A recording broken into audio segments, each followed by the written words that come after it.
rush 4. Plenty of time for John. Now squeezes, steps up in the pocket. LA can run inside the 10. Head first. He dives off the 5-yard line. 65 horsepower trap. It might pop wide open, Rats. It's in there! Is that there, Rats? Oh, it's gone, baby. Yes, sir, Rats. High snap. It's no good. The Chargers will win. Here comes the rush. He sidesteps. Can he throw? He can. The ball flipped forward is loose. A wild scramble. 2 seconds on the clock. Casper grabbing the ball.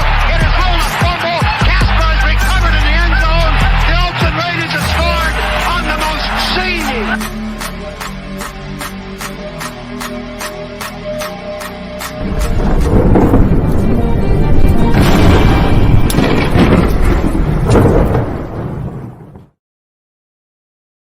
Hello and happy Wednesday and welcome to the Wild Wild West podcast.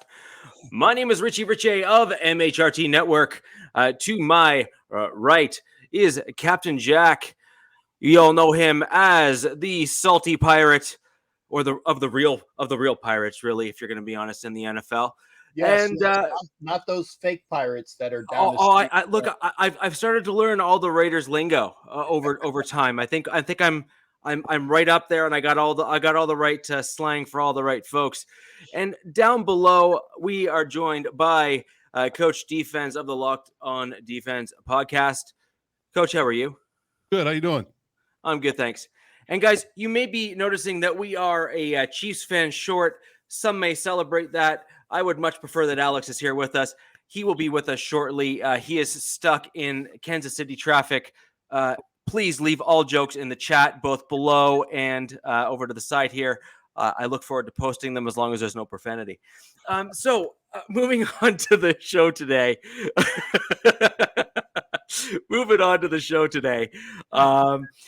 We're going to start going into the Hall of Fame game, what we thought of it. Captain, I'm going to defer a lot of that to you. I remember seeing, a few images of a certain fully decked out pirate in the stands there. How did that all go?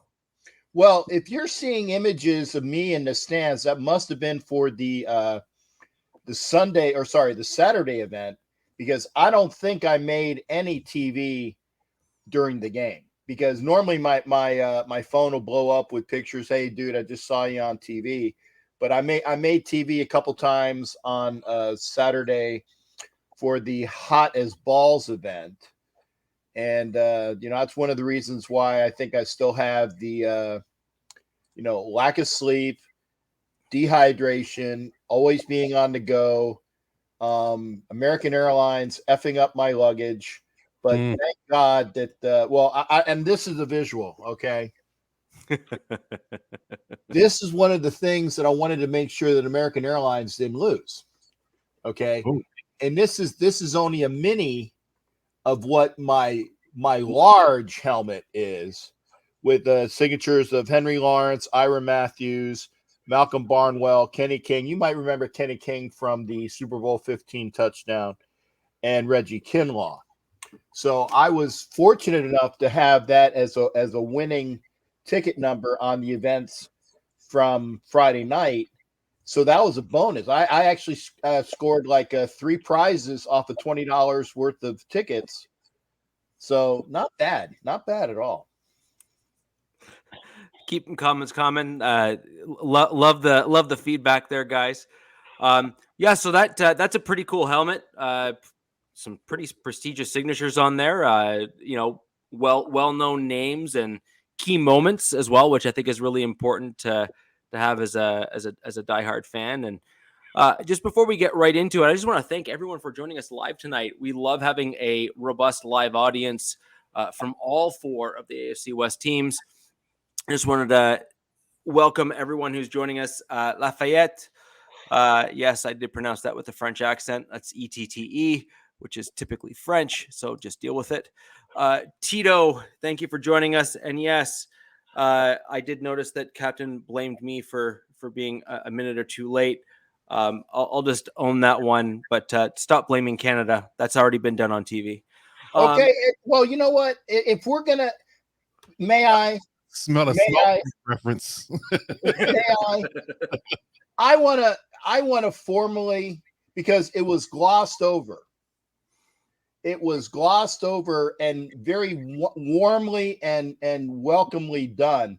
It was glossed over last Thursday that there was technical difficulties. Okay. I'm going to own up to it. I am the technical difficulty. Okay.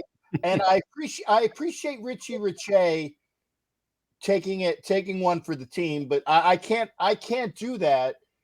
And the fact is that I'm the one who effed up. Okay. So for all of those that were sitting down and was enjoying the show, and all of a sudden the screen goes dark, I am the technical difficulty. So I just wanted to own up to that. I even have my hands up here right now, so I don't do it again.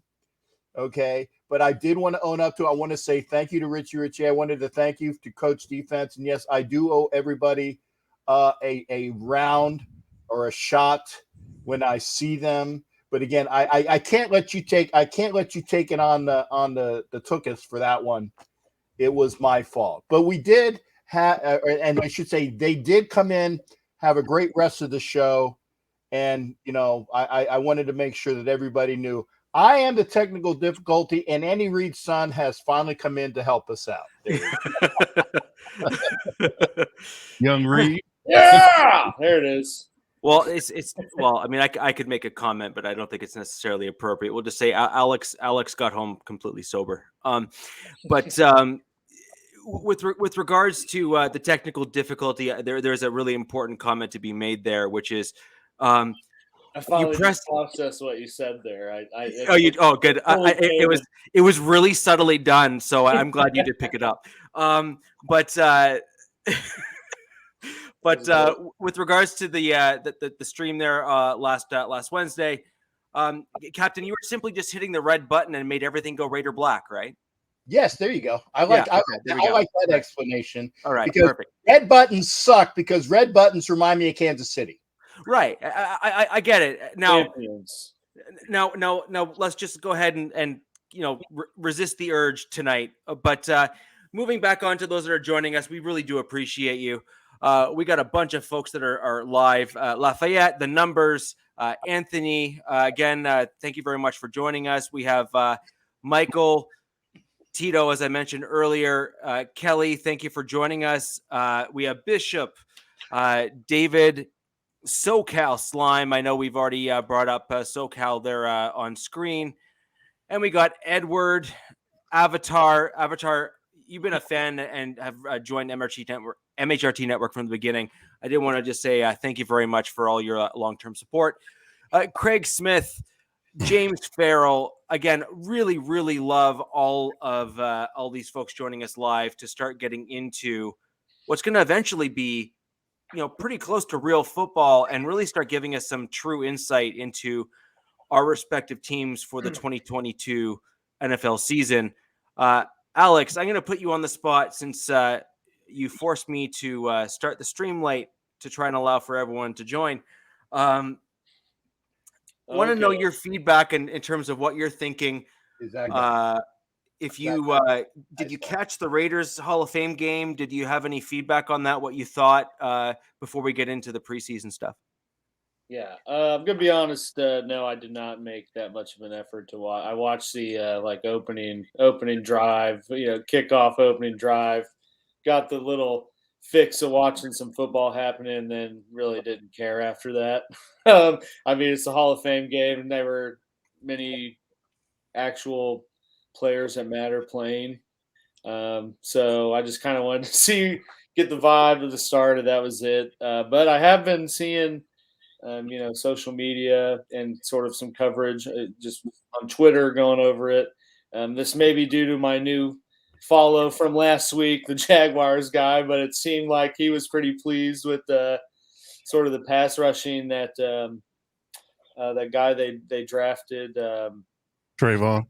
Yeah, I mean, he seemed to be kind of a force out there. Granted, it was probably third or fourth string tackles, No, actually, no, it was not. And I'm definitely going to go into that as some of the things that we went into. That was not There you go. that was Tee it not up for you. that was not a fourth string tackle. That was allegedly our first string right tackle playing left tackle because we gave Colton Miller the night off. And as I said in my show the other day, Brandon Parker should be called Hoover because he sucks. He sucks. And Is the he one one of thing the that ones they drafted because he ran like a really fast 40. Like I feel like that's why he even got picked. Brandon Parker. no, he did run a fast 40, and he's a big kid. And this is his fourth or fifth year, and this is where you're supposed to see things out of him. And I thought that we were rid of him last year, but there must be he must have some sort of Jedi mind trick going with McDaniels and Carmen Bracilli. You know, I am the tackle that you want. I need to be on your offensive line. I am the guy that will make Hey, things we're gonna cut you, Brandon. No, you're not. No, we're not. Yeah, exactly. But having said that, he also tore his either his quad, his triceps, his lat, something. I will say again, allegedly, he tore something the other day in the weight room. So we're looking at the IR listing. He's not on the IR listing yet, but that is what I'm looking for, is when he will finally be put on the IR, so the Raiders can finally go out and find a right tackle by the name of Darrell Williams. Boy, Bishop says he's out. Yeah, but he's not. But he has, as of the last time I checked, he has not been put on IR. So he is out for the season with his injuries, but he's not on the IR list yet. And that is why the Raiders need to go out and sign Darrell Williams. They got like $22 million in cap space, and they need to find Darrell Williams as the right tackle and let the other guys fight amongst themselves for backup roster spots for swing this and swing that. Okay. Can we talk about the Max Crosby Dylan Parham fight in practice? Yeah, we can do that.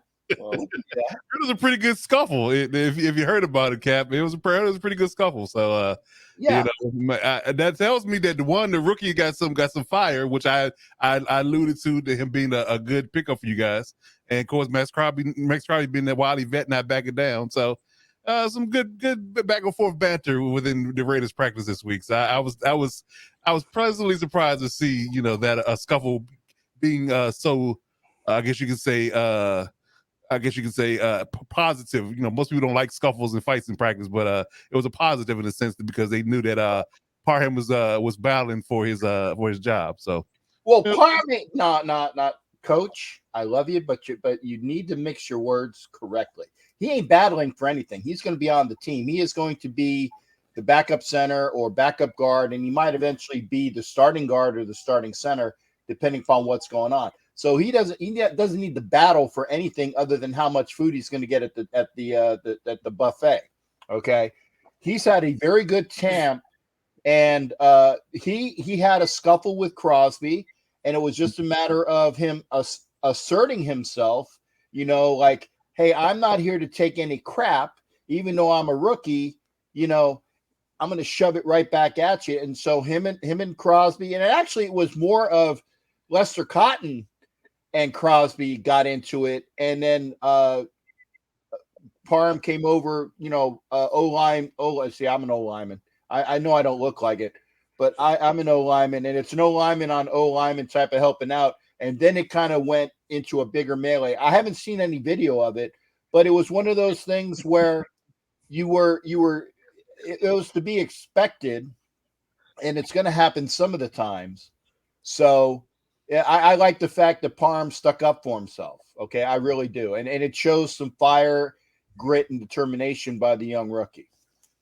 Indeed. But I'm trying to understand what you're going to do with Leatherwood if you're talking about signing Darrell Williams as well. Because if Parham's going to be inside in center or guard, then where does that land Leatherwood? Leatherwood right now is fighting for a spot as a backup if you sign Darrell Williams at right tackle. if you sign Daryl So, at right tackle. so And that's First round pick to backup. Let's go. yeah, exactly. A third round pick and a free agent pickup will start over Leatherwood, huh? Yeah, you know what? I like the fact he was a Gruden pick, man. Yeah, I well, guess. I like the fact is that on this organization, we used to call them AL scholarships, where people were still on the team because they were on an AL scholarship. Kenny Shedd was on an AL scholarship. There's James Jett was on an AL scholarship. There's a couple other players in the past. They were on AL scholarships. They were high draft picks that Williams, the linebacker from years ago, was on an AL scholarship. And they kept keeping these players on the team. That's my ex-roommate down in Gitmo, touchdown Tommy, Purple People Eater Bouchane, Vikings fan, great guy that he is. But the thing is that there's no more AL scholarships. They're done. You are going to make this team by ability and what you can provide and what you can do. If you're not living up to your contract or your draft place, you're gone. Now, Leatherwood is in year 2, and I would like to say that my very good friend Henry Lawrence, and I can name drop because Henry's a great friend of mine. Henry Lawrence played 2 games his first 2 years and then was a stalwart at right tackle for the rest of his career. So some people, it takes a little bit for that light to come on. So if that doesn't happen, it doesn't happen. But if you get Darrell Williams at right tackle and you have Leatherwood to learn behind that guy again, maybe in year 3, if he's not starting at right guard, because right now Lester Cotton is playing well. I actually would like to move Leatherwood to left guard because I haven't really been impressed with John Simpson, but that's just me. I can see that. That'll probably suit you guys better from a personnel perspective if you do sign Darrell Williams. But again, you have to do that first in order to figure out what you're going to do with the left guard position. But yeah, I definitely see that. But I mean, I'm just high on Dylan Parham. I think that he's a great pickup for you guys. And that scuffle let me know that he had some toughness with him. So he got that dog in him. That's right.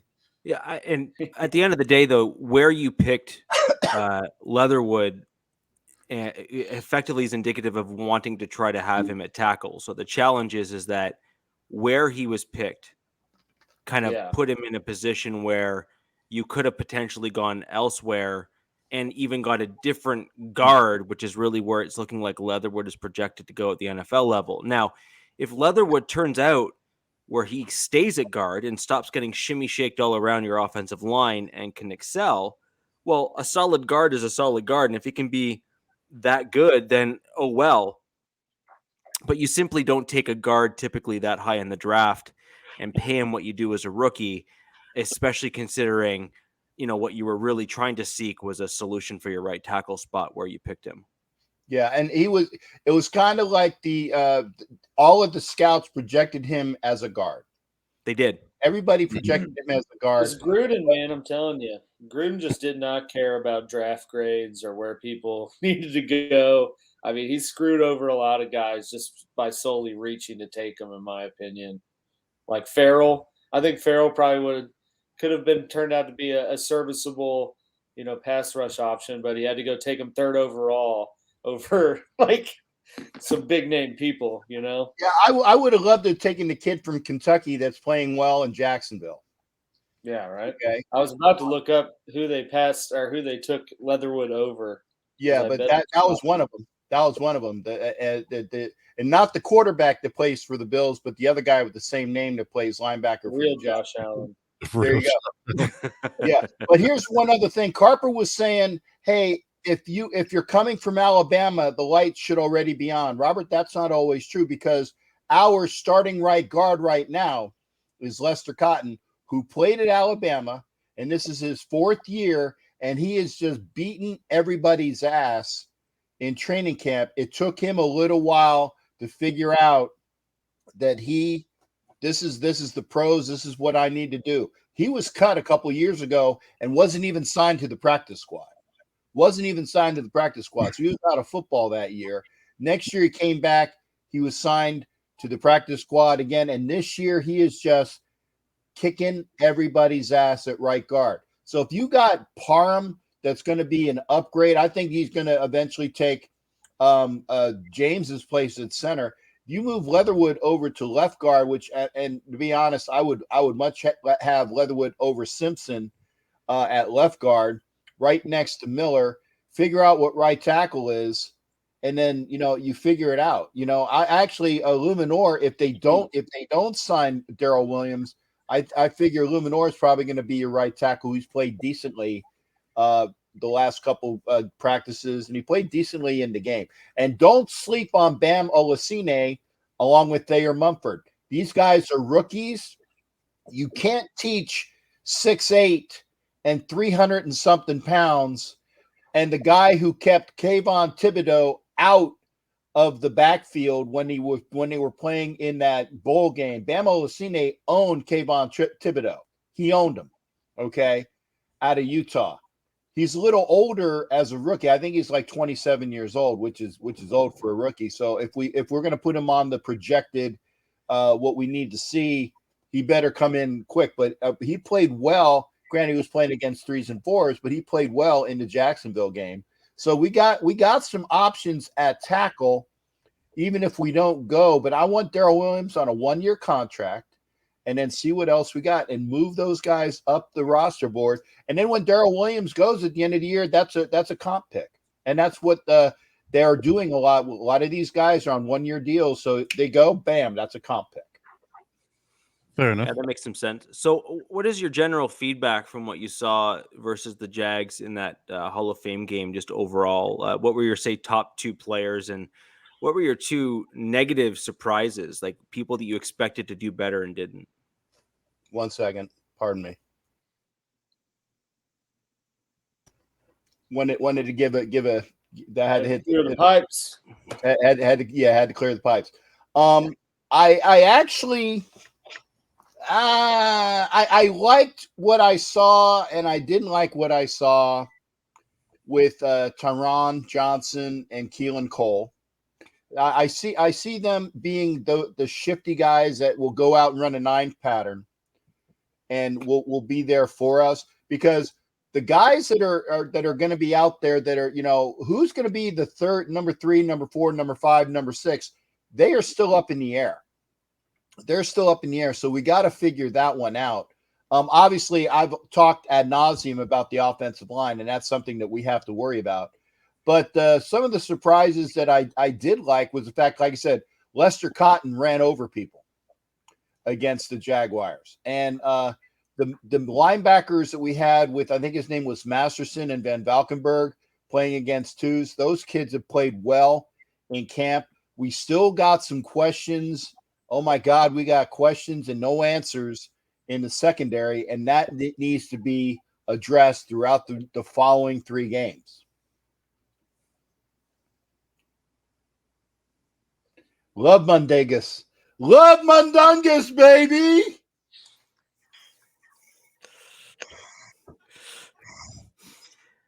And what about ones that you were kind of expecting a little bit more from? Ooh. Well, I was going to say we didn't really see any skill players out there. I mean, there was no Carr, no Renfro, no Waller. No, Waller's been out for a while. Sitting to know. Yeah. So I don't really see like any of the bright spots that I was expecting more from.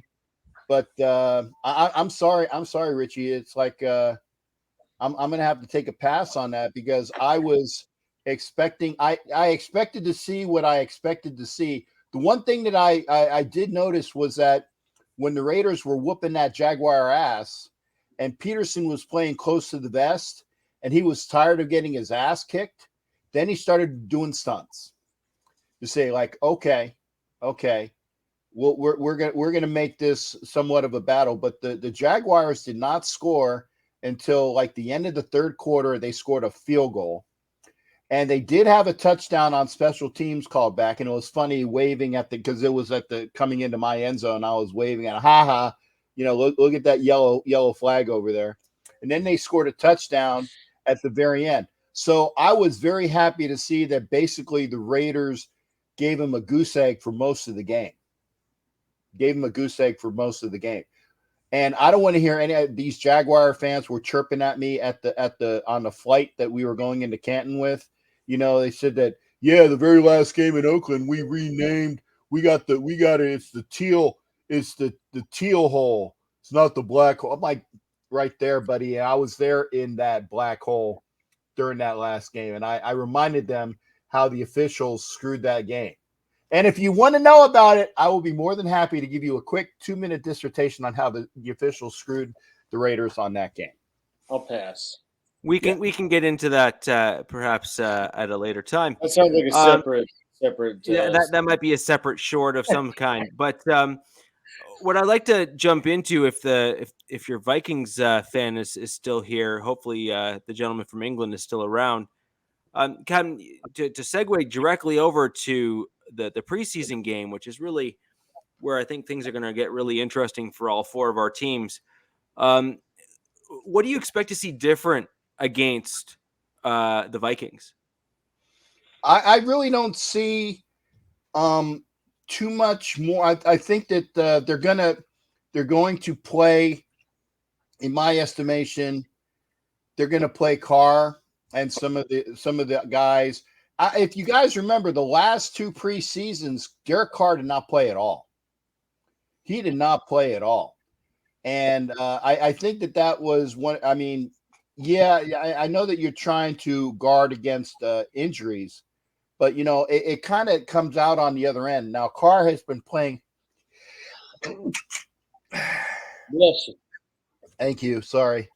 Carr has been playing very well in the preseason at practices. So that's a good thing. But I would like to see him in some game action, maybe a series or two. And one thing I do want to say, I did not like the fact that the Raiders' first two possessions, actually maybe first three, I think one was like they went out on downs or a punt, field goal. We saw too much of that last year, and I do not want to see that again this year. Thank you, Avatar. Appreciate it. See, Avatar even blessed me. That's nice. So, but yeah, I don't want to see pretty nice fantasy option. I don't want to see threes when I should be seeing 6+1, and that's what I want to see. I think the one thing that I'm going to be curious about is if you're going to start seeing more alternative concepts being thrown out to see what or how they do against a different defense. So I think that's what we kind of generally saw with the Patriots in preseason. And I do wonder if that is something that Josh McDaniels has learned with his time as he's carried it over. I'm sorry. What was that there, shipmate? I missed it. I mean, what we saw with McDaniels is that when he was in New England with the offense, we saw them throw out various offensive concepts where they would script different types of series that you'd only see in preseason, and then you'd never see it again almost until the playoffs, right? That was kind of a typical New England thing that you often saw in the preseason. And they used blocking concepts in season, but the actual offensive plays you almost never saw again until the playoffs when they eventually made it that way or that far. So I do wonder if McDaniels is going to start doing something similar this year in the preseason with the Raiders, which is put out blocking concepts, but then throw out plays that you won't see again until way deep into the season, or if you guys make the playoffs. Yeah, and I actually, it was amazing that you would mention that, Richie. Is I saw, I'm going to do it, Janice, for you. Oh my God! Okay, if you don't know what that Janice from Friends. Okay, I saw screen passes. I saw at least 2, if not 3, screen passes in the game, and I saw a reverse. I'm like, what in the hell? Was that a reverse I just saw? It was a reverse. It's the Amelia Earhart offense. Yeah, there you go. The Amelia Earhart offense. And it was working. Okay, so it's like obviously they're not showing bread and butter but and everybody was saying that we're auditioning Jacobs. I say yes and no. Yes and no. He McDaniel said he wanted to see his running backs getting some hits in. I think that's kind of like a whitewash. They are kind of seeing what they have with the Jacobs, but Jacobs is not going to be a bell cow. Yeah. Jacobs is not going to be a bell He cow. uses multiple guys anyways. I mean, Right. look at New England. It was like a three-headed monster for whatever the situation was. I imagine he's going to do the same thing in Vegas. Yeah. Mundungus, I definitely have seen that. I'm looking at the comment. It's like the best play from the Chargers was a missed field goal. Yeah. I didn't say I've always anything. wanted to ask if that was Ray Finkel. Isn't that from Ace Ventura? Laces out. Laces out. Well, wasn't the that Dolphins Ray kicker, Finkel and the isn't it? Dolphins? Well, because I'm pretty sure the clip for the Chargers is a Dolphins kicker missing. It is. So it had to be Ray Finkel. But it's not Ray Finkel. It's Pete Stoyanovich. Yeah. Whatever. But anyway, I think that they're going to keep things kind of tight and whatnot, as far as they're not going to show a bunch of things. And I tell you what, the very last preseason game against the Patriots,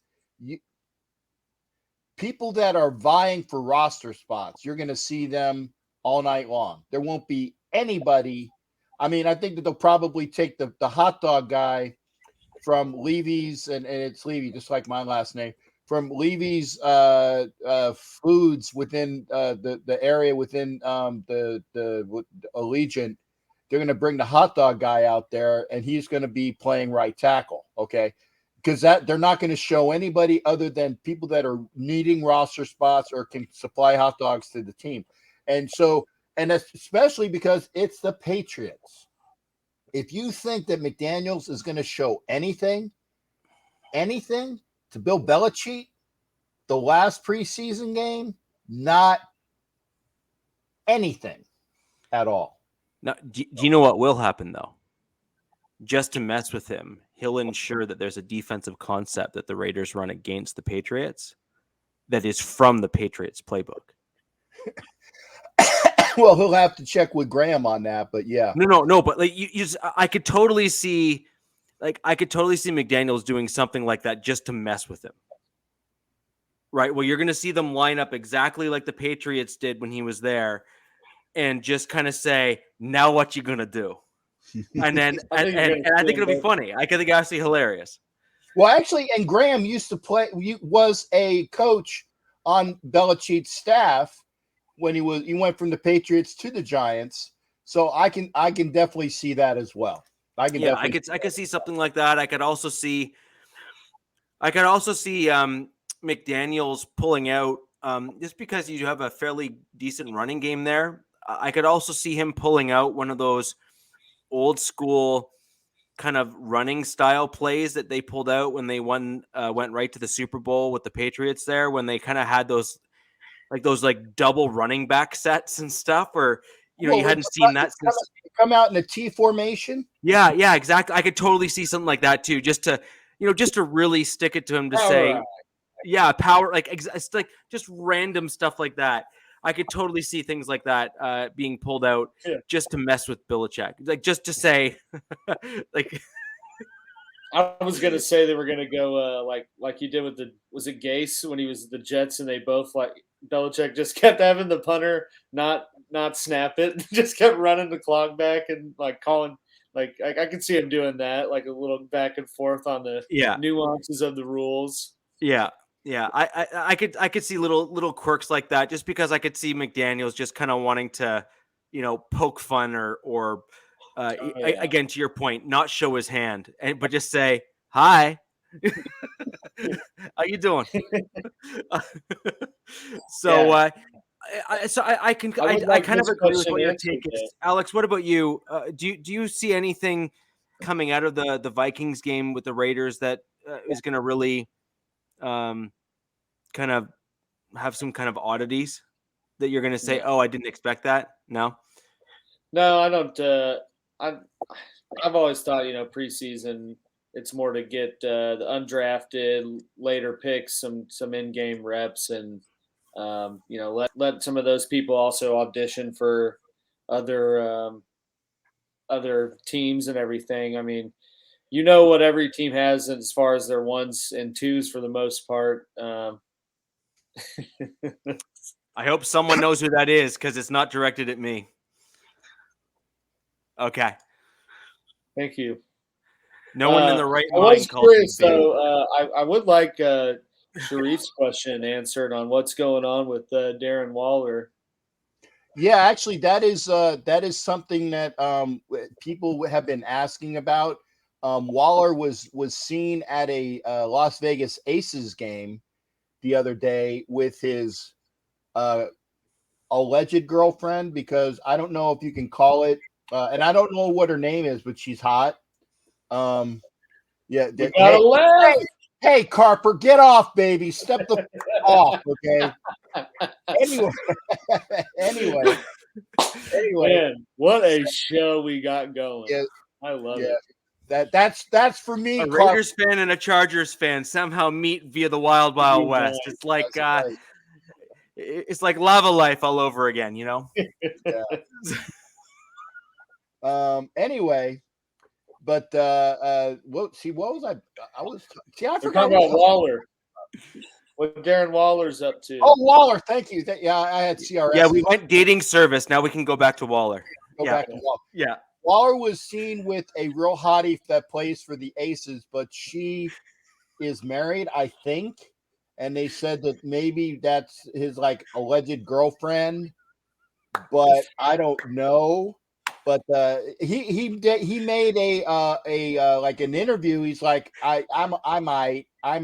So I don't know whether That's why he's not practicing. Sorry? That's why he's not practicing. Yeah, I mean, I don't know why. I mean, I tell you what, Alex. Wait a second. Here, let me get on my phone. Okay, hang on. Hey, yo. You calling him? Hey, D. Coach, if you're talking, your mic's quiet. Hey, D. Yeah, this captain. How you doing? You call him D. What? Yeah. She is hot. I know she's hot. Oh man. Yeah, we were just talking about that. Can I ask a question? Why ain't you practicing, man? Don't be calling my girl. I always see you're the goat. You're the goat. Hey, Carper, I got it. I guess coming from a Chargers fan, he might say that sparks are flying, right? You got Carper, you got a number? You got a digits? Well, how do you like that? I got a digits. There you go. How you like them apples? But yeah, he said Darren said that he's all right. I don't know why he's not practicing, but probably because no, it wasn't Felicia Sharif. She's not talking to me for the last several months. Bye, Felicia. Anyway, I don't know why he's not practicing, Alex. I can't begin. And he didn't really say anything. I'm sorry, but all I know is that he needs to be in the preseason. I don't care. I don't care as long as he comes out and plays well in the regular season. That song from Dirty Dancing going right now. I know, right? Time of my life. Oh man, yes indeed. Even DZ know what movie I was doing. Okay. Yeah. DZ, and I said it the correct way on Richie's channel. DZ. Mm-hmm. Yes. DZ. It's important to get the Canadian or the Queen's English correct. So I wanted to. I mean, I do think it's interesting with the Waller, and I do think the Vikings and stuff. I do want to throw over to Coach because your preseason game is quite interesting, actually. Arguably, probably one of the more interesting ones that we're going to see in preseason, which is the Battle of LA is the preseason game. Mm-hmm. So what do you think that there's going to be a little extra thrown in as a result of that kind of intercity battle, or do you think you're just going to see your prototypical preseason game and it's just kind of nothing more to see there. Well, based upon how Brandon Staley likes to conduct things in the preseason, I don't think it's going to be a whole lot of to do in regards to starters is concerned. He already said that Justin Herbert, Keenan Allen, and a few other high-end starters weren't going to see any preseason action at all. So for that perspective, I think we're just really working and focusing on the development of our reserves and our rookies to see where they're at in live action. So I think we'll see a lot of that. And I think similarly, I believe I want to say the defensive side of the ball will probably be most likely be the same thing, same ilk that you won't see a whole lot of J.C. Jackson, won't see a whole lot of Asante Samuel, you'll see a lot of reserve guys. I think maybe a rep here, a rep there for that particular guy to see where he's at as far as if he hasn't been in the system already, like a Calvin Hoy. You might see Calvin Hoy take a snap or two because we're kind of thin an inside linebacker, but. I would say overall that you're not going to see a whole lot, because we play them again in the regular season, so I think that's going to be the real testament. And the end of the season, we're going to see them in the building. I think we're the home team in that game, so yeah, I think we'll save our fanfare and our action for that. What is Mad Dog talking about now? Really a battle though? Really eviction notice? Okay, all right then. Okay. In the words of Kevin Hart, are you done? Nah, that was my guy. Nah, he likes messing with me in the chat, but yeah. I mean, overall, I don't think it'll be much. I think I'm really more focused on. I'm not really worried about who we playing. And honestly, I really want to see what our draft pick's going to do. I really want to see what our free agent acquisitions that our reserves going to do. I really want to see that. Guys on the bubble as far as making a roster, I want to see how they play. Because I think this game and the game after that will be the testament of where they'll get a lot of work. I think guys that are on the bubble for making the 53-man roster in that last game will be the only ones that play in the third game. So I think this game and the next game would be the real testament to see whether or not these guys are going to be those main guys that we can keep on the 53-man roster. There you go, Mad Dog. You're good. Bigger things. What's going on with Derwin, man? Pay the man. I listen. If I didn't get stuck in traffic, I would have worn my Derwin jersey in lockstep with paying him the money he needs to be paid so he can get back on the field. But I mean, I give him all the credit in the world. I mean, because he could honestly and truly just sit on the sidelines and wait till the ink dries on his contract. But he's been practicing and walking it through. He just haven't done any live action. So he's there. He's available. He's mentoring. He's in every meeting. He's in every drill. He's present. So I definitely give him credit for being a team player on top of the fact that his money isn't right yet. By the way, that's the third movie reference in case you guys did not figure it out. We've had Dirty Dancing, we've had Good Will Hunting, and Pay the Man is out of Silver Streak. So just to make sure everybody I also said Ray Finkel, Ace Ventura. So Ace Ventura, we've had 4. I feel like and really we may as well just add a 5th just to make it a full hand, and we'll just say Derwin James is really just saying show me the money. I was just going to say he stole my thunder. I was well, show me the money. Show me the money. And I'm too tall to stand on top of the chair and still be on camera while I do the whole Jerry Maguire thing. So right. You're not a tiny Tom Cruise. Coach, I have some of the same questions for you as I did Captain, though. Mm-hmm. Preseason is actually one of my favorite times of the year because you see a bunch of guys that you've never seen before on your team. And some of them you'll never see again on your team, but that's kind of besides the point. But really, this is where some of the more interesting players show up and show out. And I mean, particularly on the Broncos, we've had some pretty wild success when it comes to UDFAs and whatnot. So I've always enjoyed preseason as a Broncos fan. With regards to these preseason games, starting with the first one, who are you most looking forward to see on your team? Maybe say 2 players or 2 position groups. Players or position groups? Well, I'm definitely intrigued what the wide receiver 3 is going to look like in preseason because everything has been pointing to, and I've seen multiple videos, multiple comments, and multiple posts in regards to Jalen Guyton, Josh Palmer, and DeAndre Carter all having stellar preseason camps. Like their training camp has been stellar from top to bottom. And they look very polished and very progressive in their abilities when it comes down to the idea of them fighting for their wide receiver 3 position. So I want to see who actually in the live action is going to, shine in a sense, catching passes from our backups, obviously, because Herbert's not going to play. But I would definitely want to see what Guyton, Palmer, and Carter all do in their reserve roles in the receiving game, because they'll be the ones getting most of the action because Keenan and Mike are not going to play. So that's one position I want to see. Clearly, right tackle, that's been still a sticking point for us on O-line. I think everything else is pretty much solidified.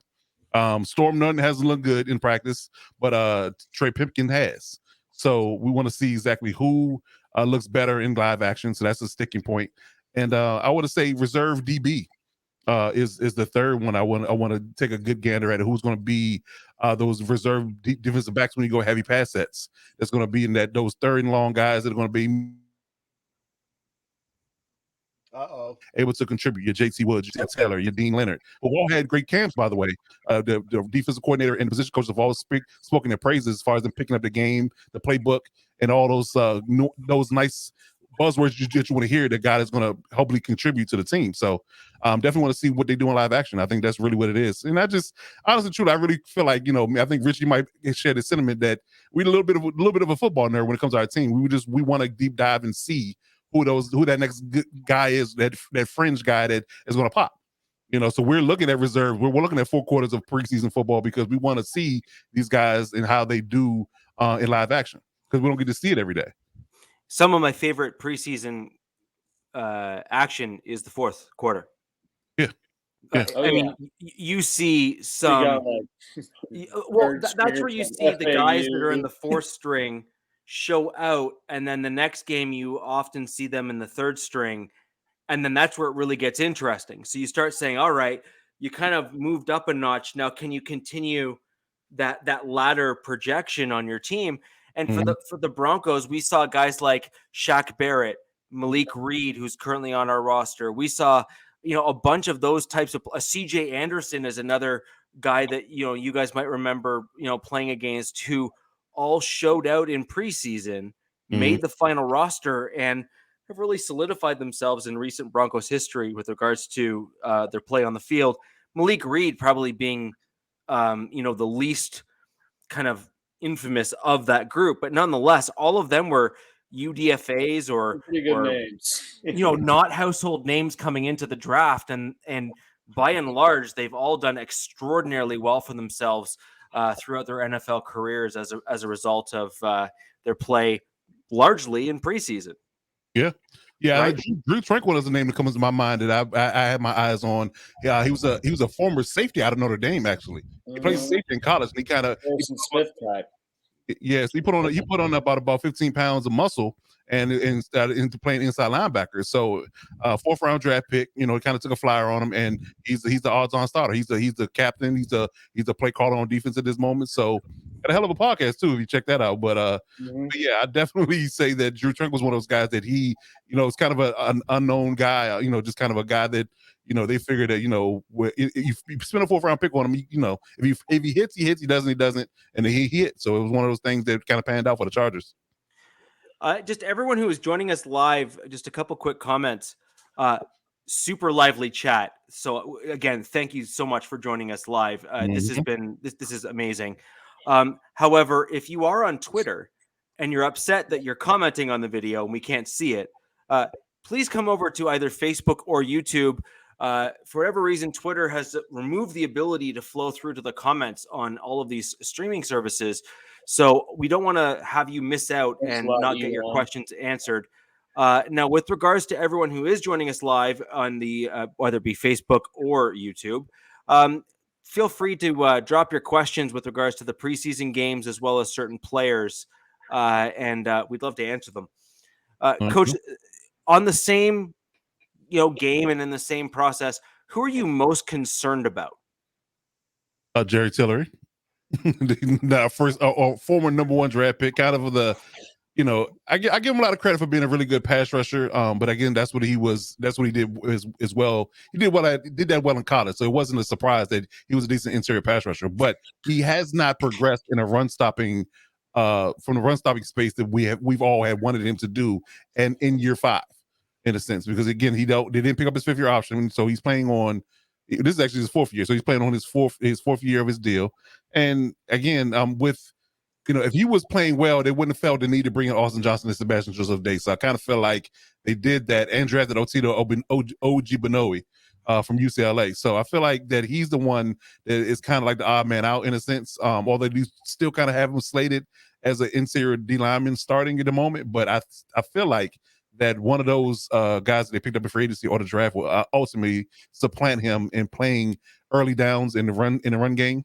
But yeah, overall, that's the most concerning person. And yet again, what they do with the right tackle position, because again, Storm Norton is the starter right now, but he hasn't looked good in practice.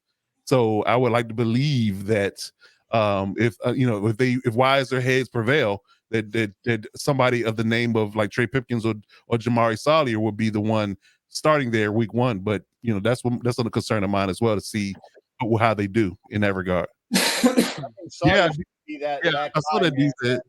Yeah, I don't see, again, I'm a former linebacker, so I understand that perspective, from that perspective and that mindset more so than most people, most casuals do. I'm not concerned about Kenneth Murray, honestly. I think he has the skill set and the physical tools to be good tackling the inside linebacker. Now, the only thing he has to work on, honestly and truly, is his coverage skills. So, if he improves that, which is really just it's really mental in a sense, and understanding your positioning and where you need to be on the field from a zone perspective, then he will be just fine. But I thought he's a freak athlete. I mean, he's a freak athlete. Like, he's a freak athlete. He's strong, tall, rangy. Again, I think that if you have a good, again, and when it comes to linebacker, when it comes to stopping the run as well, you have to understand that you're only as good as your upfront guys. Yeah. Your D-line is bad, what they were last year. Same as like a running back with the offensive line. Exactly. Exactly. So if you have a decent offensive line that's going to hold up their end of the bargain, then you can make plays. But if you got 2 or 3 guys on your body at snap every play, you're not going to make a lot of plays. So people criticize Kenneth Murray for having a down year, but I think he had a decent rookie season. I think it was a byproduct of what he had in front of him. There's a famous quote that Ray Lewis said, and I always would stick with me, that he said, he flat out to the GM, I need bigger guys in front of me. Flat out. I don't, these 280-pound guys are not getting it done. I need 330-pound guys in front of me to take up these blocks so I can get in the lane and make plays. If I can't do that, I'm not effective. Coach, you kind of hit on a thing there that I've actually been saying for a few years now, which is I think that the NFL has passed by some of these older school coaches that are not taking some of the really big guys seriously at the offensive line position. And I think they're not looking directly at the college tape as much as they should. Gone are the days where you can get away with an offensive lineman in today's NFL that is sub 300 pounds, in my opinion, to move people out of the way. You need these larger offensive linemen, which are more athletic than they have ever been coming out of college. I mean, Captain, you hit on it with the gentleman. Yep. Exactly. Yeah. I mean, these guys are 6'8" and 360 or 350 pounds. Mm-hmm. And you're seeing these 40 times out of some of these guys, and you're saying, Gordon Davis. and you're saying, are you for real? Yeah. And you're saying, wait, the clock broke, right? I mean, I know you guys all saw the video of the Eagles Davis just bull rushing the center. Oh man, you talking about a guy that's 330 pounds, 340 pounds, running a 4.740. With like a 1.6 split in his 40 time. That's unheard of at 340 pounds. Oh, it's ridiculous. Yeah, it's absolutely ridiculous. It's insane. And those type of guys, those space eaters, you need those. Those are not a lost art in my book.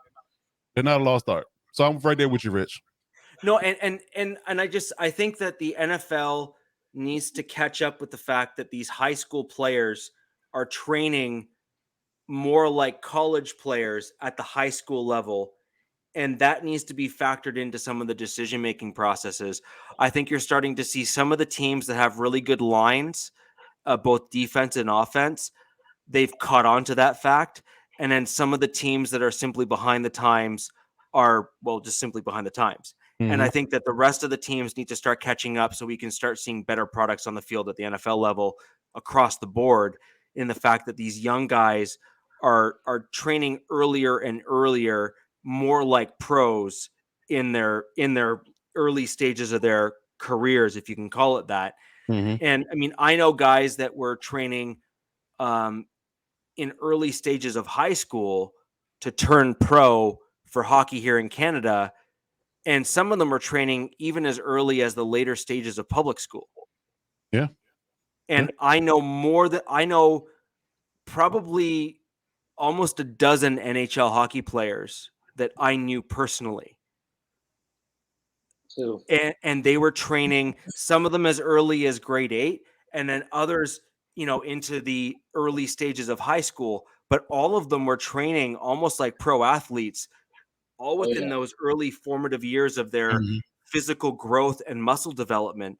And I mean, these guys were coming in and they were jacked when they were coming into like grade 10 and 11. And you saw some of these guys, like some of these dudes were like 6'4" and like 245 pounds. And they were just like 1% body fat. Like it was ridiculous. Although, there's like catch 22 with some of that, because then down the road they're more prone to be injured. That could be a byproduct as well. Just you got to sometimes. There's a yin and a yang to how you train and what you do. I mean, most of the guys that I grew up with were kind of like country strong. But too, I mean, to your point, they were just no. Well, and like to your point though, it just sports in general are just getting so more competitive, like at an early age. It's kind of ridiculous.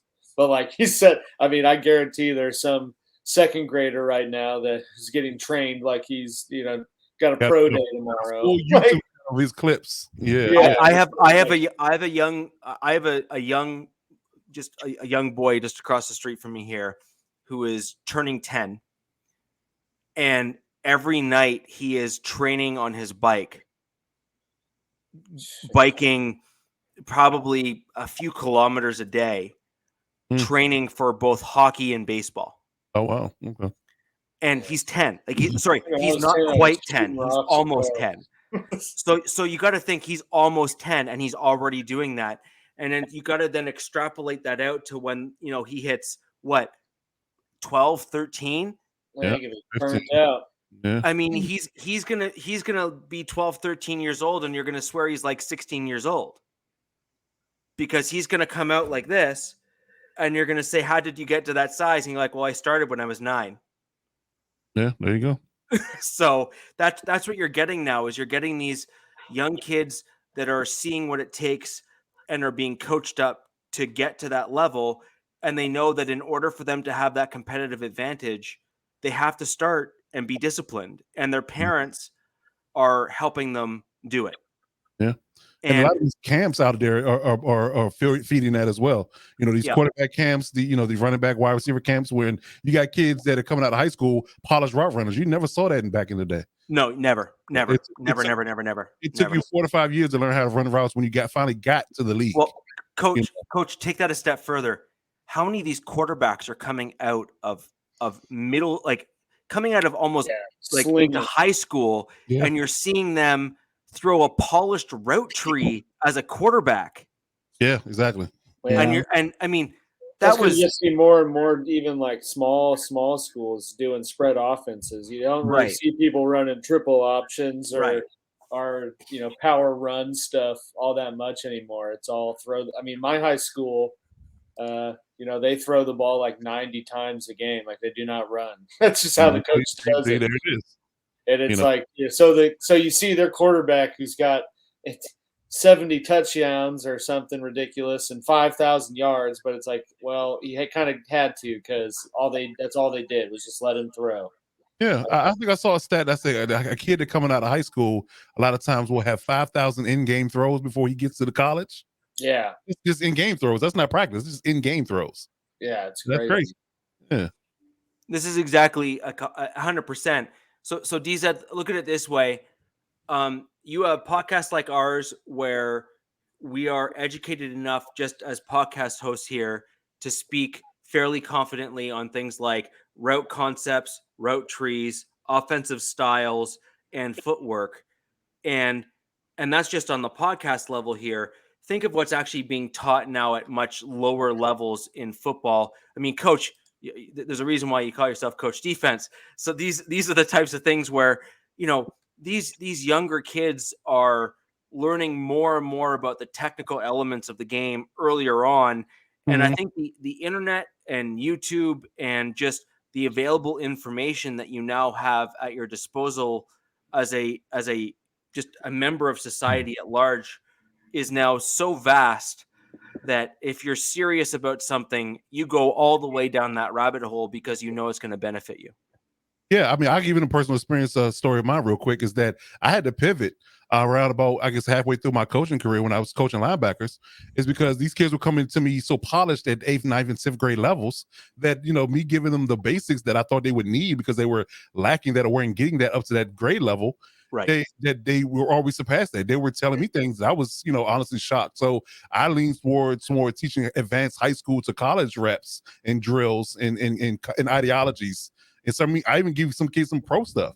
I was literally teaching some pro level concepts at the 8th grade level in 1 year I coached. So that leads to the idea that how much more advanced these kids come in to the programs at right before high school or at the high school age. So and think about what they then do when they're at the college level. Oh yeah, I mean we're talking pro stuff. I mean, clearly. clearly. Yeah, exactly. No, but that's I think what we were talking about earlier is that everything has been shifted backwards. Mm-hmm. Like or earlier, if you want to kind of push it that way. And that's why you're seeing such competition at the NFL level like we've never seen before. Yeah. That's why you're seeing offenses and defenses do things where you're saying, what? Right. Really? And you're getting guys like Calvin Johnsons who are freak athletes before their time. Yeah. And now you're seeing guys come into the NFL. And now it's almost more the norm than it is the exception, right? Mm-hmm. And so you're starting to really see that more and more and more across the board. I mean, Captain, look at your main guy on your team with Max Crosby. So he comes in as some unknown, and as comments here have told us on the show here, stepped up in preseason and just blew the doors off the NFL. And now you literally have to be living under a rock to not recognize the fact that he is within that upper tier of the NFL in terms of pass rushing. Right. I think that and I'm sorry, guys, I think he got juiced for defensive rookie of the year when the other Bosa in San Francisco won it. I really think it should have been Crosby. And I'm saying that unbiased, objective. No thing. I'm sorry. I really think that he had more of where he was playing and what he did compared to Bosa. Not your Bosa, Coach, the other Bosa. Yeah, no, yeah. Joey's definitely a different class than Max. So I guess. Right. So I really think he got juiced. He should have been defensive rookie of the year. So that's just me, though. So, getting kind of back on track to preseason games, and as we look ahead, Alex, we're going to throw over to you, and then we'll kind of bring out the Broncos. I forgot we were talking about the preseason. Pardon me? I said I forgot we were talking about the preseason. Yeah, but everything ties in because you're getting these guys that are at the back end of rosters more and more now, even than before, that are just they're underrated coming out of the draft, and you start seeing them step up and become almost, in some cases, superstars at the NFL. I'm going to just push back and look at Shaq Barrett as a prime example of that. Yeah. Undrafted free agent to Denver and is now in the upper kind of sliver of pass rushers in the NFL level. And he's a great example of someone like that. But looking ahead to the Chiefs preseason game, you guys are playing the Bears. The Bears. The Bears. Okay. Who you got? You got Ditka and God. Hurricane. Hurricane Ditka. I'll take Ditka. Yeah. So, not to be confused with doubles, but the Bears are going to go ahead and play the Chiefs. The Bears, typically speaking, have pretty strong lines and generally a strong linebacking core, even though their main linebacker wants to be traded because they don't want to pay him. Come to the Chiefs. But at the end of the day, though, it's probably not going to impact your game because he probably wouldn't have played anyways. But they covet kind of the more aggressive, gritty style positions in that division. How do you think that your team will hold up against a team like the Bears, who dare I say, typically field a different style than the Chiefs are used to wanting or having to play. Yeah. Well, I mean, it's always kind of hard to assess how it'll match up in the preseason because you're not even sure what, especially in the trenches and the offensive and defensive line, you don't know what rotation's going to be out there. They may be deciding to give someone more work at, right tackle and have someone else in it at a guard. So I don't know if it'll necessarily match up from like the mindset of how they would play in the regular season. Because Robert Quinn's not going to be out there. They're not going to be doing. They're not going to be doing the blitzes and stunts they do with him or to open up opportunities. In a game, I think for the most part, the preseason's kind of vanilla. Keep stuff pretty base and just get guys, especially when you get a little later into it. Just get guys out there to get reps and kind of make a name for themselves internally, and hopefully that turns into a spot. I don't envision seeing a whole lot from the Chiefs' ones, and maybe even the Bears aren't deciding to do much. I can see them playing Fields a little longer, and kind of their offense just because it's all new. But I don't imagine we'll see much of KC's ones. Kermit isn't playing? Why would he? No, I just like saying that. Yeah. Kermit's a Super Bowl he's going to be scolding his brother to tell him to get off the gram. TikTok. Yeah, right? I heard that they're trading Jackson Mahomes for Brittany Griner, so I'm for that. Wow. It'd be an upgrade. Yeah. But I guess it doesn't really answer your question, Rich. But I think it's just hard to assess how that would match up in the preseason, just because there's going to be so many young guys that aren't going to. Some might not even be around after that game's over to play. So I guess when one looks at your roster, I mean, you have a fair number of open-ended questions, really, if we're going to be honest. Who are you most excited to see? And do you think that Andy Reid's going to want to play some of those wide receivers that you're trying to see where they land on your chart? Do you think you're going to start seeing that blend there to kind of see what happens in terms of where they fit, where they end up landing? Or do you think that Reid is pretty much set on maybe 1, 2, and 3, and you're only going to ever see the backups? Yeah, I mean, I think they, I think they have a pretty good sense of the 4 they're going to use. I could see them going. I could see them going for maybe 2 or 3 series, but I think they're pretty set on Scantling and Juju and Sky Moore and Hardman, and that's kind of the core 4 rotation there. And I don't think there's much anyone can do to kind of cut into that fold. They'll probably keep 5 or 6, but I mean that's the 4 that are going to get all the targets, because you got to also factor in Kelsey. So I don't see them playing much. I think out of those 4, Sky Moore would play the most just because he's a rookie. And are you sure? Because I mean he's had that practice scare, so I was wondering if they might. Well, that's the what others. I'm saying. I don't know if I really don't see him risking any of them. But I think out of the 4, if someone was going to get more time than the other 3, it would be Sky Moore. But he doesn't really have. I know that they had a scare last week, but he was back the next day, and from what I've seen, he's healthy and has been putting together a pretty great camp to this point. But I think they're going to want to see how his route running and the timing meshes up against a different defense. So I think they got that pretty much hashed out. The one person I'm excited to see on the offensive side of the ball is Pacheco, the running back they took, I think the 6th round from Rutgers, and he's really been kind of the running back. Yeah. Well, but they've been using him. So Hey, we just got a playoffs reference. Good for you. But they've been kind of using him, spreading him out, having him run some slot plays, kind of catching passes out in space and stuff. How Reed uses his running backs, but he's been putting together some pretty good tape up to this point. Wait a minute, isn't that what Clyde Edwards-Helaire was supposed to be? Yeah, allegedly.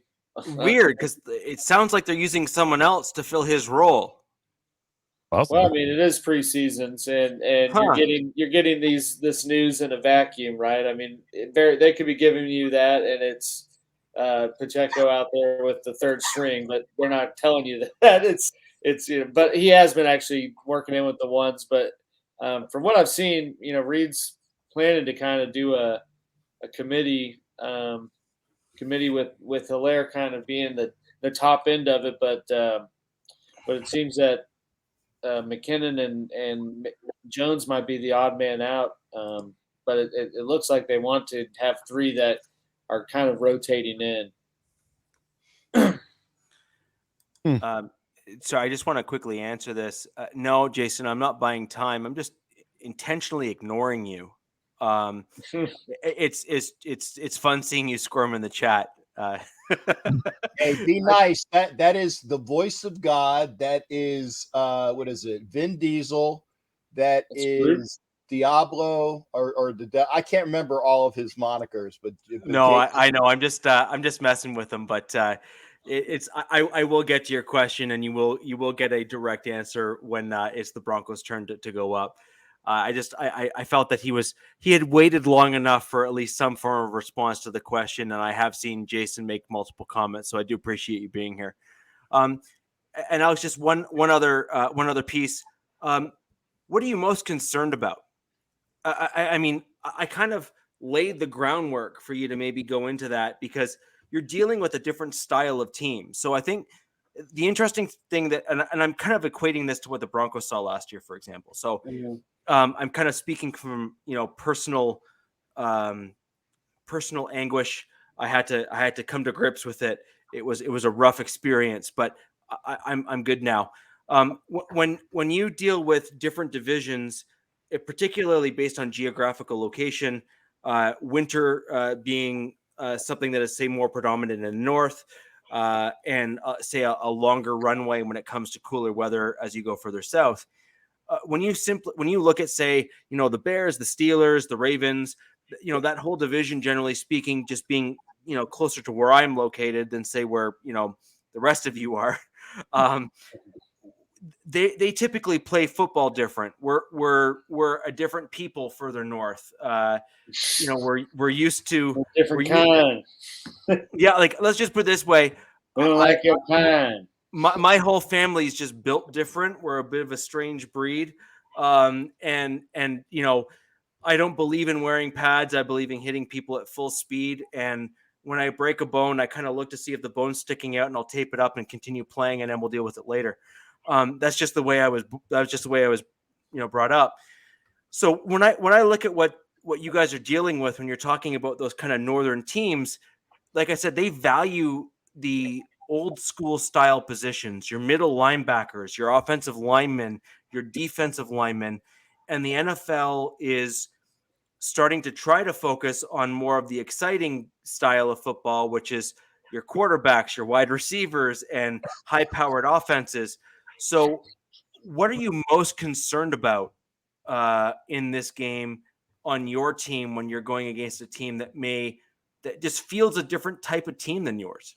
They want to see what the menu is at the damn. I knew it. I knew he was going to do that. I knew it. I was just like, Cap's going to say something about the Waffle House. There he is. I didn't know what the menu is, man. I knew it. I mean, and you know what? Every time on this show, I always get hungry for Waffle House on Wednesday. And it's like right down the street from me. Waffle House is great. I just want to put that out there once again. Waffle House. It is a pretty fine establishment. But, I mean, the biggest thing I guess the biggest thing I'd be worried about, I'm not going to directly answer your question yet, but would be injuries for this game. Yeah, I think Just like I said, I get what you're saying about kind of being in the North and power football and prioritizing other positions, but I just don't. I don't think that that's going to play as much of a factor in preseason, especially preseason game one, as it would in December in a matchup, especially with it being August. I mean, Chicago's not going to be cold. None of that, the North football aspects aren't going to really be playing a factor, and the Bears roster is really not that good. Like their ones are not that good, so I can only imagine what their 3s and 4s are like. So I just don't think that stuff's going to play that much of a factor. I saw it, Rich. I got it. In the preseason. Yeah. And by the way, take off I was about ready to do my Geddy Lee, but because I'm coughing, I didn't want to do it, because I would try to do Geddy Lee at a high pitched voice and I would have a coughing fit. So apologies. So there you go. Well, as long as you keep your left lung. There you go. Yeah. And your hand off the button. Yeah. Hands up. Hands up when you're talking. Not the red.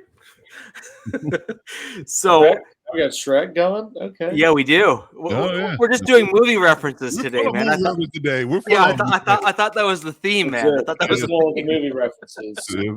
Yes, indeed.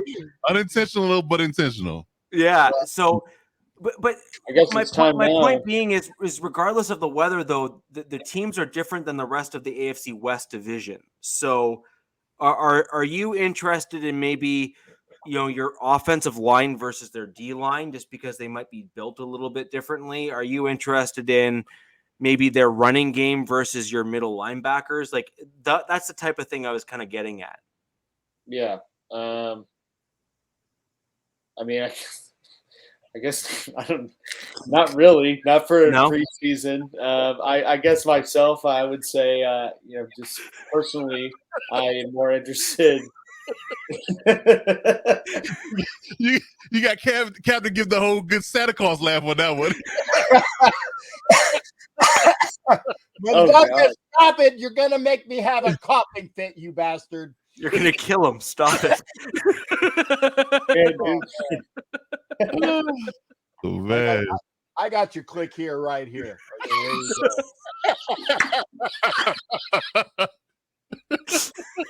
Oh man. Yeah, I don't know if you saw it, Cap, but I think somebody said "old man in technology" last week when your button got pushed. And I thought because he goes, it was like the classic frame. You're like this, like, all right, hold the phone down. See ya. Right. For those that didn't see it at the beginning of the show, I owned up to it. Yeah, he did. I owned up to it. And because I will take the faux pas, and I owned up to it because that's the type of guy I am. And your compadre didn't ratch out either. We just said it, stuff happens. We didn't ratch out. Yeah, I know it. That's why I said I owned up to it. But that makes it fun, That's what makes it fun. So the Denver Broncos are going to be playing the Dallas Cowboys. Last year, the Cowboys did not fare very well against the Denver Broncos. But it was red though. I guess it's. It was red. Yep. That's on. Yep. But last year the Denver Broncos actually made pretty quick work of the Cowboys, and really, when the Broncos played the Cowboys, that was a bit of a groundwork, if you will, in terms of or framework on how to beat the Cowboys, because the Cowboys were rolling last year until they played the Broncos, and Fangio's defense really killed them, like absolutely killed them. Drubbing. That was a beating. Like that was a beat down, and it wasn't even close. And so that really laid a lot of the groundwork on how to beat the Cowboys. And the Broncos defense really showed the league what needed to be done. And it was really from that point forward where the Cowboys were downward spiral. Yeah, it was just Yeah. If I could take Yeah. a page out of Steve Austin's book, he stomped the mud hole in him and walked it dry. yeah, and it was not good. And so I do expect that with our current defense and our defensive coordinator that you're going to see probably a little bit more of the same. I've heard some really, really good things about our new acquisitions at the interior defensive line. I do think that the Broncos, you're going to start seeing some shifting on the depth chart. I think our rookie is going to climb. Wazirike, I think, is going to start moving up into the kind of fringe kind of first, I think, after the first preseason game, because I think that he's going to really start wreaking some havoc. And I do wonder if the Broncos will start shifting some guys around in that game to better fit basically what worked. So when you look at what worked against a team like the Cowboys and others, you saw a bigger interior lineman shifted just a little bit out to the outside. And I do wonder if you're going to start seeing DJ Jones move out of the DT nose tackle style position and move more to the defensive end, which is where I thought he was going to end up going. But when you look at the Broncos depth chart, they have him sitting right in the dead center at the D tackle position. And I think that he might be better suited at the D end. Tell the people what they want to know, though. Which is what? What's the over-under on catches for Eric Saubert? Oh, well, know. I mean, everyone knows that I may be pronounced Saber. I mean, it's Saber. I mean, let's just call the proper name. It's Saber, and I felt in your general direction. Your mother was a hamster, and your father smelt of elderberries. Elderberries. There you go. For those of you who don't know, that is a Monty Python Holy Grail reference, yes. Which may be the best movie ever made. And I'm willing to stand by that comment. But I do actually think that Saubert is the perfect style tight end for the outside zone running scheme. He is your perfect blend of pass blocker and pass catcher. And every outside zone scheme in the run game needs a tight end exactly like Eric Saubert.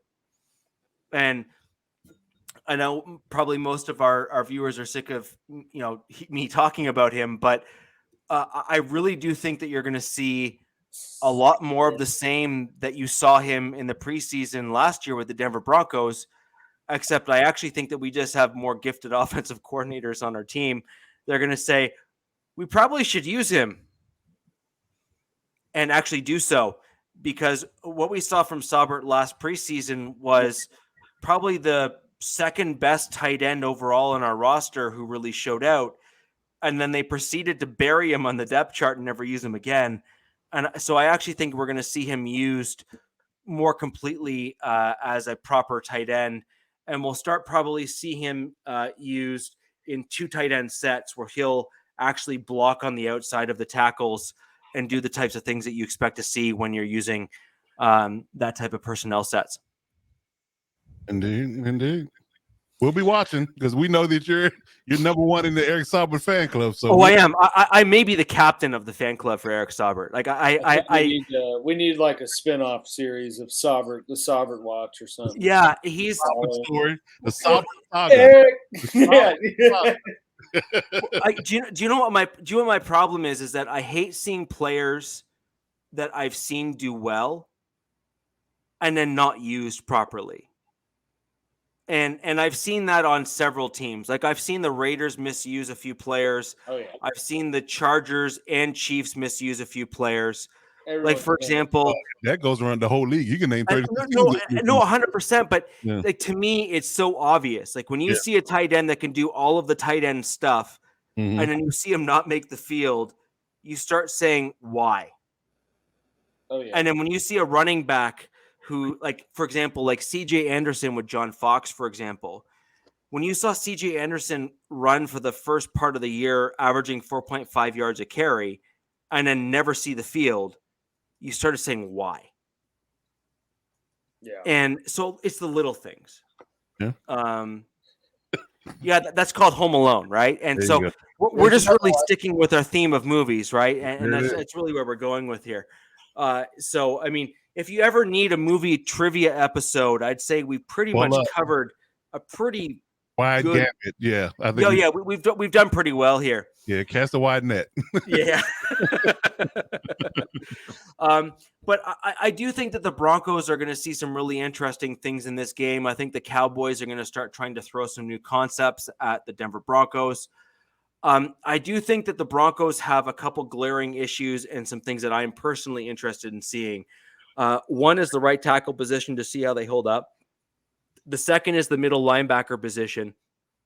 I personally believe that the middle linebacker spot on the Denver Broncos is the weakest position group on our team. And because you're likely going to not see the starters play, I am very interested to see what our backups do. And I think that'll be very telling for us in terms of what we need to focus on as roster cuts happen, as some free agents still linger. And I think that that's going to be some really interesting things. And then another interesting position group, just because I actually think that the Broncos are going to be forced to cut someone that they probably don't want to. And that's the outside linebacker spot. They moved Baron Browning, who was probably our best inside linebacker last year overall. They moved him to outside linebacker, which is where he played about 40% of his college career at, based on his own request. And so he moved out to outside linebacker. That was his request? I didn't know that. That was his request. Really? And he's been apparently doing extraordinarily well there in the practices and whatnot. So the Broncos are now drafting Nick Bonino, having Malik Reed brought back on a 1-year deal, having Malik Reed come back on a 1-year deal. Malik Reed on a 1-year deal, drafting Nick Bonino, moving Baron Browning to outside linebacker, bringing in Randy Gregory as a free agent. We now have a pretty deep outside linebacker room, and I'm very, very curious to see where all of those outside linebackers land.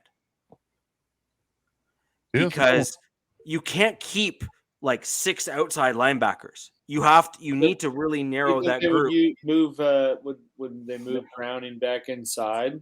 I mean, if it came to it, rather than cut him or someone like, someone. Well, they would never cut Browning because he proved to be too good of a linebacker. But yeah, I think they could move him back inside and just kind of say deal with it. But the end result is that he's shown to be such a gifted outside linebacker in practices and whatnot. That's the narrative that's come out of the camps and everything.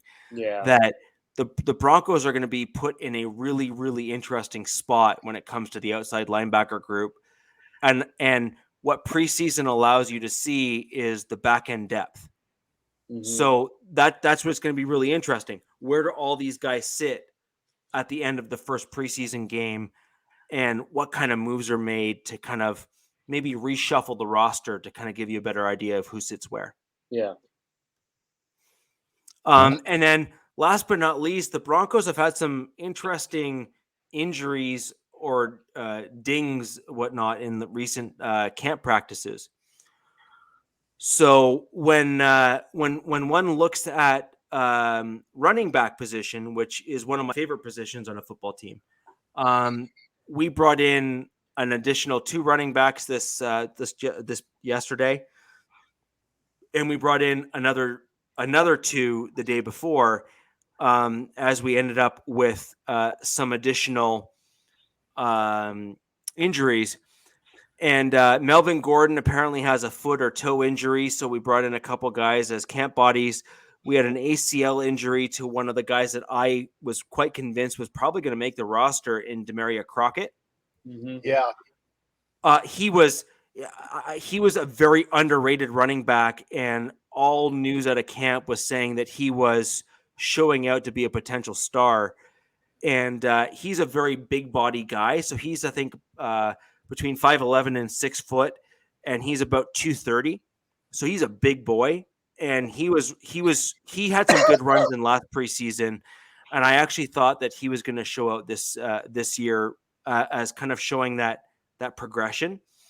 he had an ACL injury which set him back, and we brought in Borghi, who is apparently showing some promise for the Denver Broncos, who might look to be a bit of a Philip Lindsay kind of speed, change of pace guy, which could be an interesting mix into the Denver Broncos running back lineup. So I think we have some really interesting stuff going on in the Denver Broncos, especially with our scheme change, which most of you guys would only remember if you can recall back to the 2019 Denver Broncos.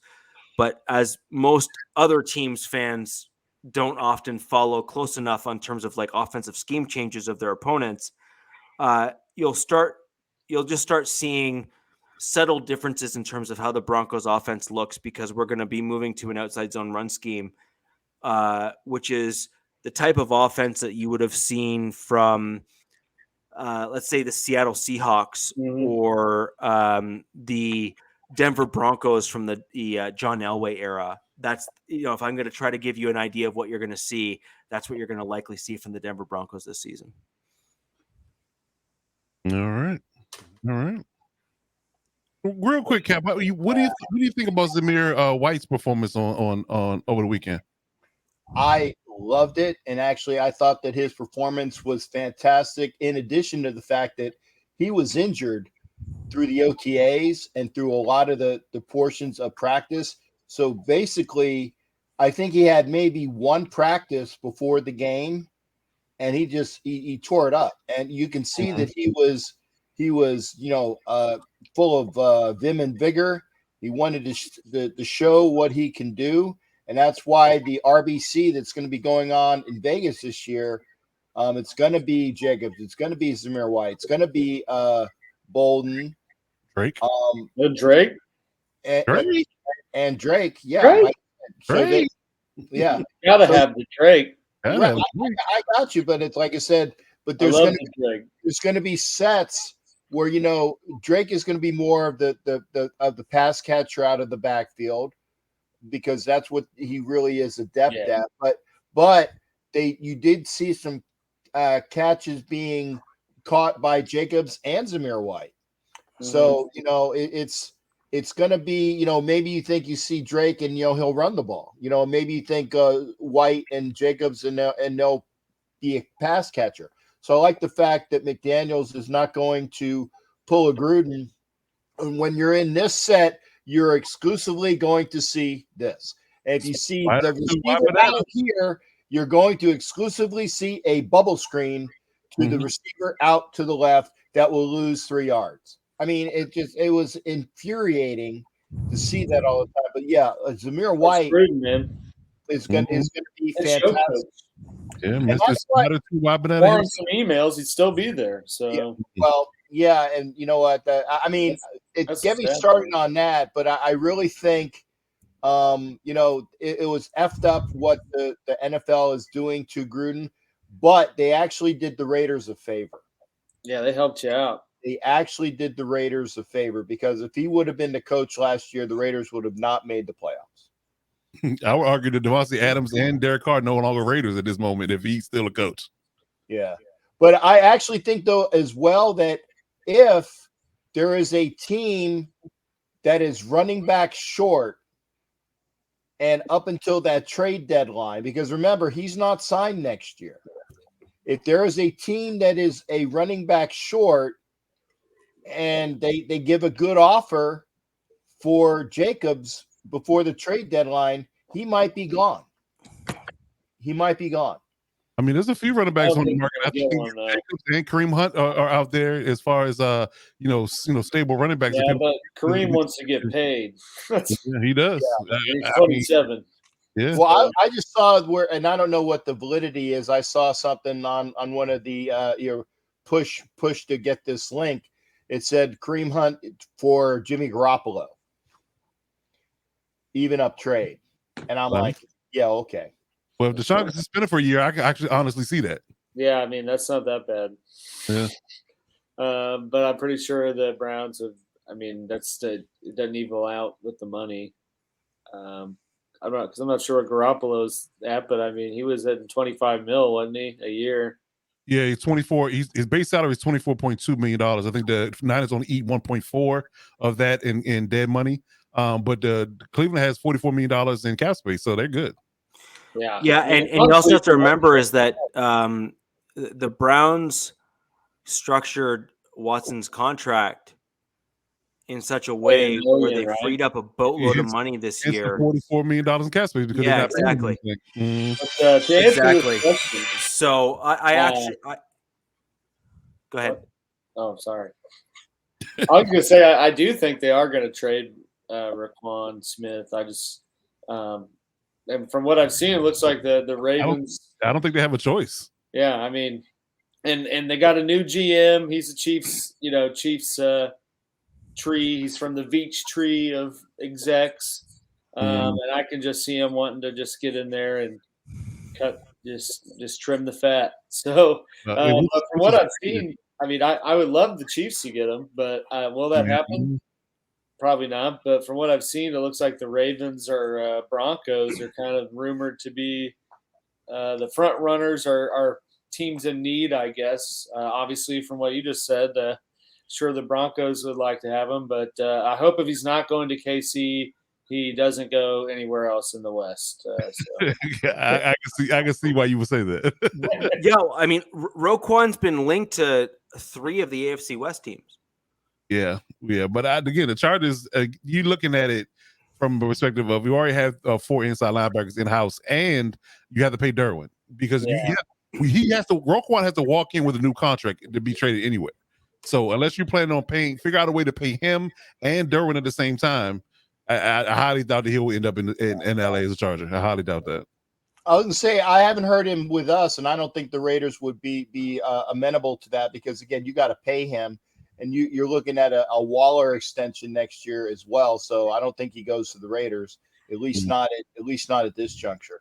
He has been connected with the Raiders, the Broncos, and the Chiefs in the West directly. The Broncos and the Raiders more directly than the Chiefs. The Chiefs have not necessarily valued the inside linebacker position as much. Frankly, as of late, the Broncos haven't either. However, with the change of ownership and the change of GM, we may finally start seeing the inside linebacker position being looked at as a legitimate chess piece on the team again, which for me personally, I would love to see because that's such a critical position in the defense. Once you get past the interior of the defensive line, that's really your last line of defense in the major run stopping game. And if we all remember the 2015 Denver Broncos defense, we had Danny Trevathan and Brandon Marshall Brandon Marshall, who offered modestly similar skill sets, although Marshall was a little bit of a better coverage linebacker, and Danny Trevathan was more of your Swiss Army knife type guy who was a good instinctual guy. And so when you have that type of mixed bag of inside linebackers, it's important to have the 2 tandems and then a backup guy to kind of bolster that entire room. And I think Jonas Griffith and Roquan Smith would be a fantastic tandem with Josie Jewell as your backup to kind of both of those guys. You got to get Jewell out of there. You got to get him out of there. Jewell, in my opinion, is a huge risk just because he's coming off an injury, and you just never know what that's going to look like for a guy who was on the ascent, and you just never know if they'll be able to continue or if it's a huge kind of drop off. Interesting. Yeah, I don't want to see it, but Roquan would definitely fit with that interior up front D line that the Broncos have for sure. But yeah, I don't want to have to deal with that on a two games a year basis. Because again, it would only be fitting though for how this offseason has it gone. Would that one last week class. You're right. You're absolutely right. Why not?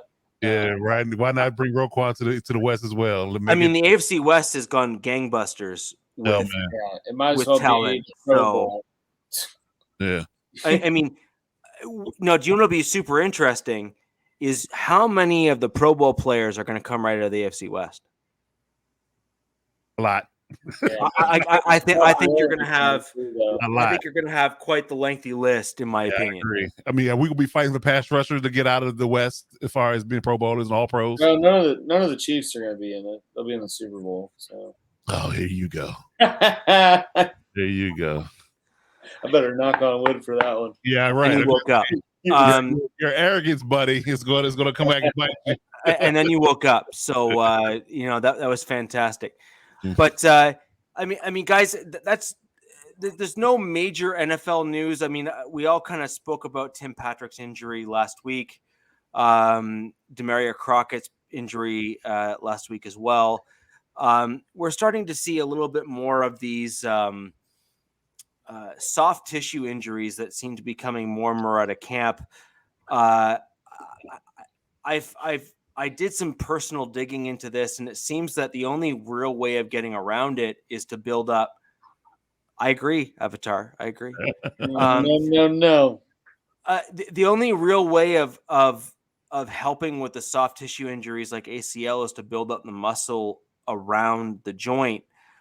Although what I've typically seen out of a lot of these players that are getting these ACL injuries is that a lot of them have taken extra steps to build up muscle and lifting heavy weights in the off season.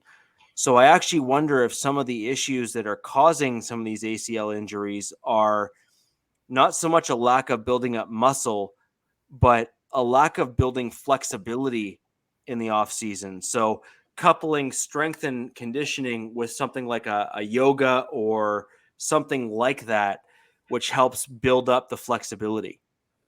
Yeah, well, I think it's a threefold process. I think two of the things you hit on, building up muscle around the particular joint and flexibility is two of the things. But I think the biggest thing that people aren't equating or more focusing on, in a sense, is that people that have recovered successfully from ACL injuries and haven't re-injured them, like your Odell Beckham, in a sense, he had an ACL injury, he had re-injured it in the Super Bowl. They've actually gone to the extreme of teaching themselves how to run again. Like they changed their running style. In a sense, the way they cut, the way they plant, and things of that nature, they all just completely utterly go to a specialist and change the way they run.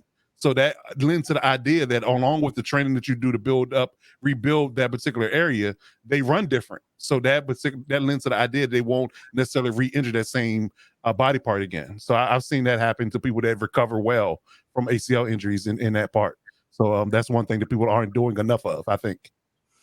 Yeah, but when you start changing your running motion or route running motions or all those other things, you do run a risk of, as you're shifting your weight on your hips and whatnot, you run the risk of overcompensating and causing injuries in other aspects of your body. So whether it be hips or ankles or whatever it may be, when you start changing core mechanics. Yeah, well, I think it's more so of an issue where it's a chink in their running style that's a problem that the person is correcting. So I think that's what the issue is. Like whoever the trainer guy is that's good is working with these guys, he's seeing something in their running style that's causing them to be able to tear it twice. Yeah, exactly. So they say they are too hard, they lean too hard forward, or they lean too far on their heels. Something of that nature. Something mechanical that's wrong with their running style that they correct. That leads to the idea that they won't re-injure themselves. Well, I think that's fair. And some of those things are just freak accidents too. Yeah. I mean, some things your foot got caught in the surf. ACL, you can tear your ACL and not even know until you go try to make the cut. I mean, it's like it could just happen. I've seen people walk off the field on their own power with ACL tear. So just didn't know. Yeah. No, I mean that's totally fair, but I when you look at these NFL guys, like for example, Von Miller came off that extreme training course when he tore his ACL, and he was looking primed to having an absolute elite season. So I still think that there's a balance between flexibility and strength that the football players need to better balance when it comes to their ligaments and tendons and whatnot. And I think that so much of football is so predicated on strength And for especially D linemen and even wide receivers, too much is placed on strength and not enough is placed on flexibility, which helps with the ligaments and tendons and the soft tissue type stuff. Muscles require the reps to kind of build up the musculature and whatnot, but the tendons and ligaments need the stretching and the, more like yoga style workouts. The TB12 method. Well, Seriously, but it's more of a mix.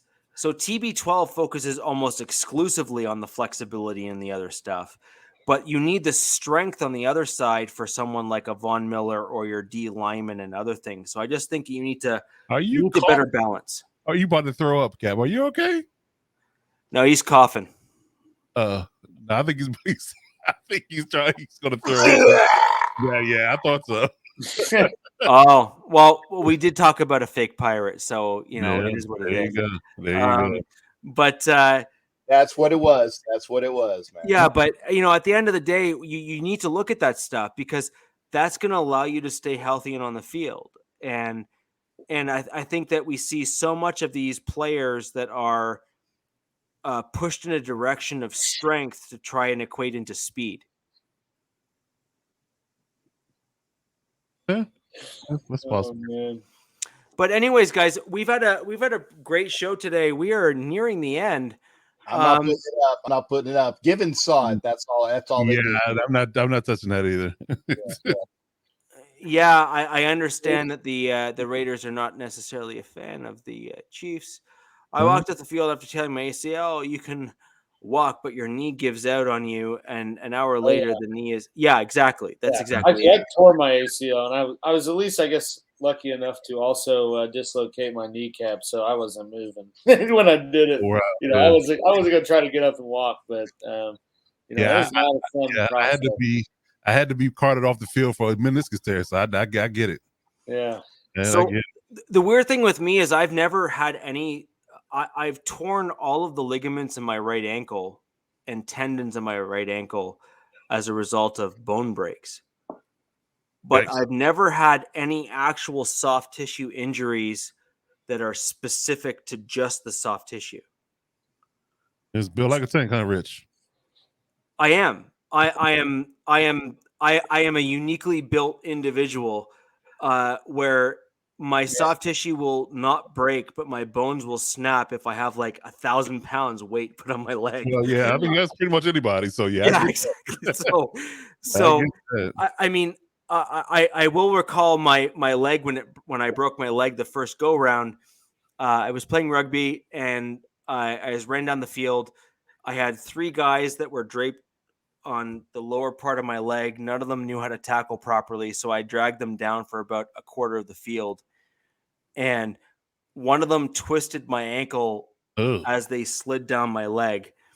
And then I had another 2 guys that finally caught up to me that tried to bat the ball. I was about to pass it to my teammate. And as my leg was twisted by the guy that was trying to bring me down to the ground, as I was falling and passing the ball to my teammate, the 2 guys jumped over to try to bat the ball down and both landed directly on my leg. And for those of you that have played either football or rugby, you're basically dealing with a 200 and some odd pound person. Add that onto the fall, and you're talking probably, 800 pounds, give or take. Easy. And so my leg was twisted, and I had about 800 pounds fall on my leg. I felt a pop. I continued to play the last part of the quarter. My leg felt a little messed up. And at the end of the quarter, I fell to the ground and was taken off by the ambulance at the side of the field, because at every rugby game in Canada, they have an ambulance driver because we're just that kind of crazy. Mm-hmm. And the guy said, "What's wrong?" I said, my leg feels funny. And he looked at it and said, "It's not swollen, so you're fine." He then twisted my leg, and I felt my whole inner part of my leg crunch and a pain that I've never felt before, which I hope to never feel again. Yeah. And that was all of the bones on the inner part of my leg separating apart from one another. I took a swing at the ambulance driver for being an idiot because my foot twisted sideways and I never moved it back. Oh, I guess that's just that Canadian medical education you got up there. Yeah, and so that was how I found out that I broke my leg when I was playing rugby. Dang. Yeah, And, it's that really was a awesome. fresh wound. That's all you guys got free health care, right? We do, and let me tell you, I Well, utilized it free. in its full to its fullest extent. yeah, I bet you do. Especially in that situation. Yeah, so so that's how I found out I broke my leg, and so it was called a compound spiral fracture, and I had multiple fractures off of it. Beach. And so that was a beautiful thing, but that's the way things work here. I'd like to thank everyone for joining us here on the Wild Wild West podcast. On that note, we're just going to go ahead and end it because why not? That's the way the cookie crumbles. I'm not ending it. I'm not ending it. There you go. Hands up, Yeah. Cat. Heads up. I'm not ending it. Okay. So, guys, I'd like to thank you very much.